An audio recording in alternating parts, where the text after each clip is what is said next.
Padayon ang ginapatigayon nga operasyon sang Iloilo City Traffic and Transportation Management Office batok sa mga salakyan nga may modified mufflers nga isa sa mga luyag matapna sang ICTTMO sa ilang kampanya batok sa noise pollution sa syudad. Sa interview sa Bombo Radio kay retired Police Colonel Aldarico Garbanzos, head sang ICTTMO, iya ginpahayag nga naghingyo na ini sa enforcement team sini nga hindi lamang mag-focus sa mga motorista kundi amuman sa mga pribado nga salakyan nga may magahod nga tambutso.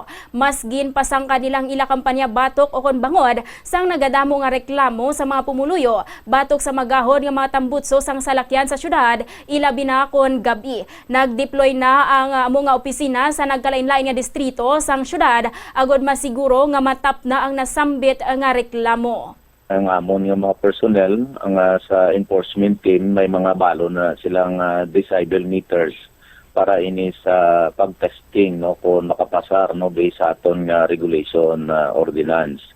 May naga-report ini sa aton ang akon ganin nga challenge sa aton nga enforcement team hindi lang two wheels or mga motor lang ang bantayan kundi may mga report man nga may mga four wheels man kag may public utility vehicles man no. So ini later will be part of the operational area sang aton nga ECT team so that ini makadtuan nila kay ang report no diriga agi ini subject for verification kati kon ano man na timingan no kati ini ano naton ang enforcement operation. Nabatian ang pahayag ni retired Police Colonel Aldarico Garbanzos.